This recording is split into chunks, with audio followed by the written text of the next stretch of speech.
because I got another fun round of the sickness. We thought it was some crud from my kids' preschool, possibly, and then maybe it wasn't. Maybe it's the fear sickness that everyone has. And then I guess it was Monday. Yeah, Monday afternoon. My oldest son had this. It looked like it was pink eye, maybe, and then it just got like really bad. I don't even know how to explain it. It looked like somebody punched him in the face, like not just like a red eye, but like swollen, like he had gotten like physically hit in the face.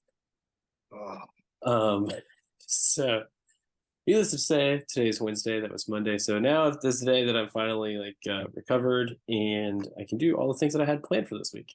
Hey, there you go. So just slightly delayed. Yeah, it's a little bit late. It's kind of like when we talk to clients and stuff, I tell people if you can get back to your habit within 3 days, Yeah. you're okay.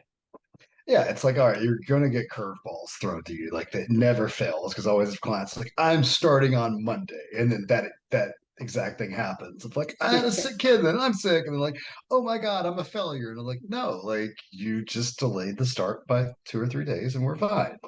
You're set.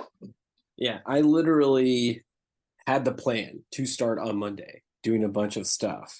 And then as I progressed through those goals on Monday, in the middle of the goal, it was like, your kid is sick. And And that's where you pivot everything's the like, goal and pivot what goal attainment is at that point. It's like, yeah, like because I always tell people like if you exist in a vacuum, yes, like your goals are going to be easy. But we don't exist in vacuums. You have sick kids, you have jobs, you have everything gets thrown in your way.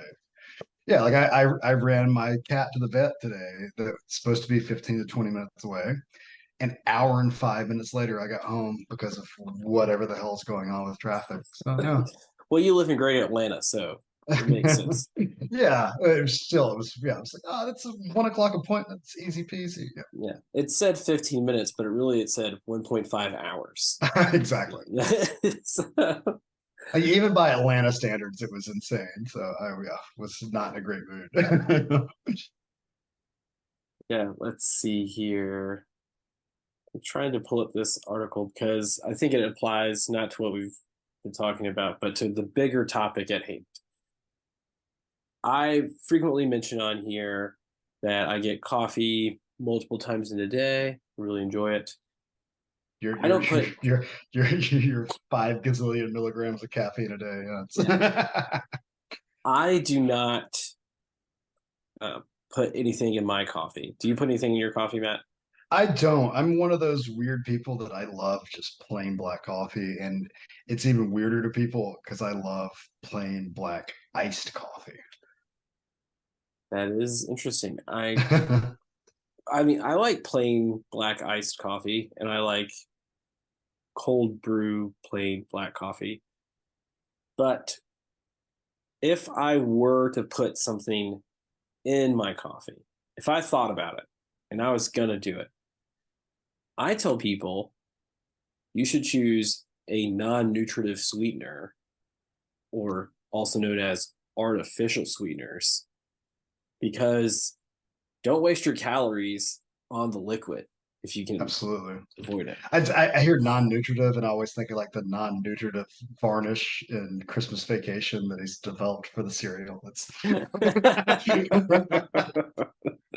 Oh, that's great. Uh, I love that boat. Jelly of the Month Club. that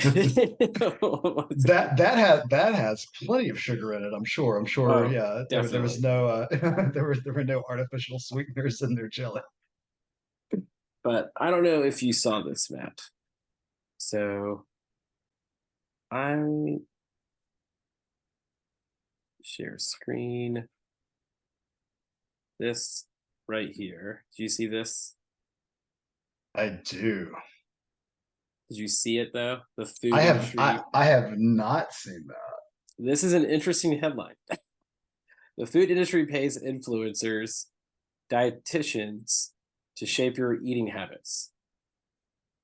So right here, the subline, this is from the Washington Post. It was posted September 13th, 2023, which was after we came up with this topic.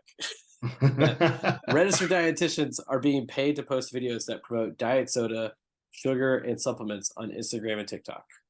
Like, why didn't they reach out to you though? Like, that's Yeah, if so people it are goes getting on. paid. It has all. Yeah, I was like, people are getting paid. I literally said that when somebody brought up in the office. Like, I want to get paid. I'm recommending stuff for people all the time. But this thing that it really annoyed me in here is that you don't want to worry about these fear mongering headlines about ACE K, aspartame, the evidence that doesn't suggest there's a reason for concern. So I wanted to talk about that for a second, and then we can talk about non-nutritive sweeteners and Yeah, because vegetables. like the aspartame one, I literally just pulled up something. I had the link on my phone to pull up with that because that's the latest topic du jour for a lot of people. Aspartame, it's evil. It's going to give you cancer. Like Yeah, go ahead, Matt. Tell them what you were going to say. the research that I've read, like the amount that you would have to take in for it to even be an issue is insane, and nobody's taking in that much aspartame. Like, I don't care how many Diet Cokes you drink. Like, Yeah, I can't remember if what the the only liquid you drink every day from the time you wake up to the time you go to bed is Diet Coke, you're still not going to take in that amount of aspartame. exactly. It's basically impossible. And the other part with it too is that you'd have to do it consecutive days in a row to be able to hit the number that they extrapolate in that study. And it's with everything, doesn't matter what it is, the dose makes the poison. And the thing that I loved, it was what was the World Health Organization. What's the classifications? It was deemed potentially harmful. Like, I can't remember Yeah, the, it's in the the exact verbiage. same category with stuff that is also known as potentially harmful. I don't know. But my favorite thing with that, because going back to one of our favorite topics, is alcohol. The same people that will go, I'm not drinking any aspartame, will go readily available on a weekend, just down a bunch of booze that we know is actually poison that we're putting in our bodies. Yeah, I had a family member of a patient one time. Patient had cancer, not eating, but they would eat breakfast sausages. And the family member brought it up to me. Why are you feeding them breakfast sausages if it's listed as a carcinogen on the WHO's page? This patient who is not eating and is slowly dying of malnutrition on top of their cancer, I don't care what they eat. Right. They already have cancer. Okay. You're not going to And magically stop and them like from having cancer because you even stop eating even in sausage. a less extreme case, yeah, like I've dealt with it before. Like, I can't remember to eat. Like, like we deal with people with neurodivergency and ADHD. Like, and I'm learning more and more about that through literature and through like actual personal interactions with people. And so yeah, like I'm not gonna go, oh, well, no, you have to prep this 5-course meal that has everything. Like, no, if we can get you there eventually, but like if a breakfast sausage is what's gonna get you to eat and keep you from not remembering to eat, have at the breakfast sausage. Yeah, it's the going from 0 to 100 that everybody thinks they have to do with stuff. Yeah. So specifically, I have it pulled up over here. Let me, for those of us that are watching the video, nobody will know. So, You'll just come back into us laughing, and people are gonna wonder what the hell were they laughing about. Shh, secret. yeah, it's beautifully cut. Either way, over here, this is the group that it's in. Aspartame is in group 2B, possibly carcinogenic to humans, limited evidence in humans, less than sufficient evidence in experimental animals. So It's barely. They have 3 total groups: Group 1, 2A, 2B, and Group 3. Group 3 is the inadequate evidence in humans and inadequate evidence in experimental animals. Down there, the low level of certainty for possible hazard classification includes coffee drinking, crude oil, mercury, and paracetamol. I don't even know what that is. But either way, It's like, crude oil, are you going to drink some crude oil? It's like I am. that's That's the end of whatever Bond movie that was. No, there's Yeah. going to be some TikTok influencer that's going to tell you to drink crude oil to like lose.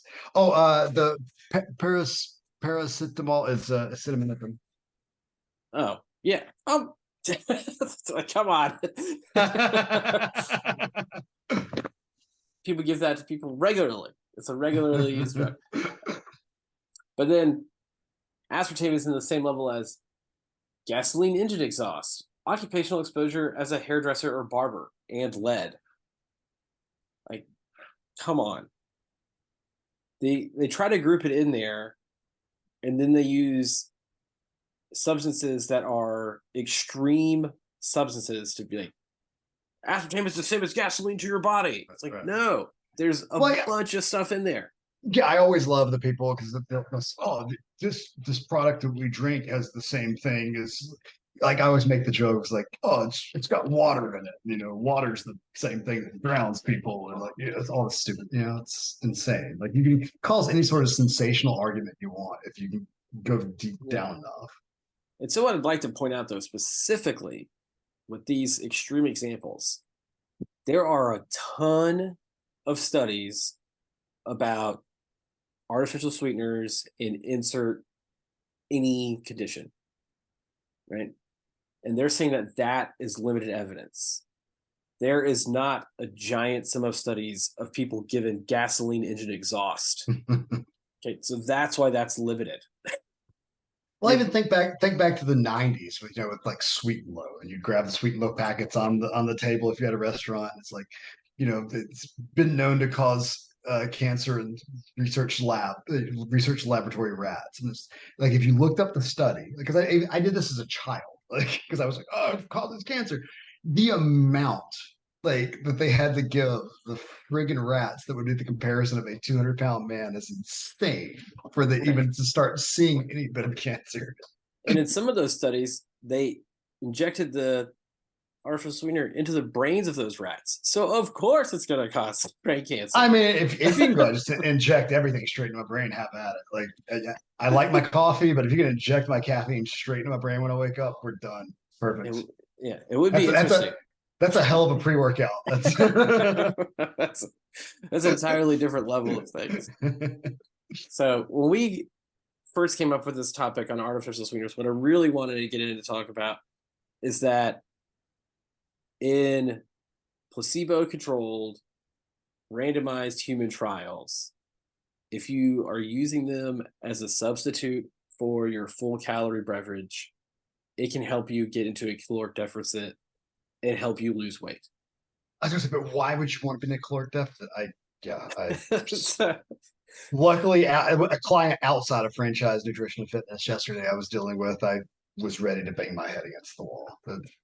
Everything else should be magic, and literally I should not have to put in any work whatsoever.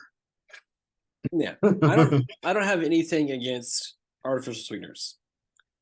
I don't either. I put like, so what are we collecting artificial sweeteners? Because I use stevia as my main go-to, but it's like, Stevia is still one, yeah, quote unquote natural yeah, one yeah, yeah. that a lab created. So like I use that one in my oatmeal. Like, I love it. It gives stick a little stevia, a little cinnamon, boom, done. No, interesting. You don't put anything else in your oatmeal? I do. I make overnight oats just because I'm lazy and don't want to like have to do it in the morning. But it's not the magical, oh, overnight oats are really good for your metabolism or whatever. It's I do oats, unsweetened almond milk, stevia, cinnamon, mash up a banana in it, and top it with some blueberry, and set. So, a list of artificial sweeteners according to the Mayo Clinic are acyl flame potassium, or ACE K, that I mentioned earlier, which was in Sweet One and Sunet. Uh, Advantame, aspartame, which is NutraSweet or equal, neotame, which is Nutame, saccharin, which is Sweet Low, sucralose, that's Splenda, Guao, which is monk fruit in the raw, and then purified stevia leaf extracts such as Truvia, Purevia, and many others. Those are everything that we're saying is artificial, non-nutritive Artificial. sweeteners, right? So the only thing that I ever mention with these that is a possible negative with them is if they're in large quantities, your body, you might get an overwhelming sweet taste that makes it like disgusting. Like your body can't perceive it, so it ends up making it like a gross kind of taste if there's too much. That's why I like stevia, because I always tell people a little goes a long way. Because if you do try to use a lot of stevia, it is so incredibly sweet that it is, yeah, it's almost nauseating. Yeah, and I don't know the numbers off the top of my head, so I can't quote them to you here, but each one is some thousands of times sweeter than sugar.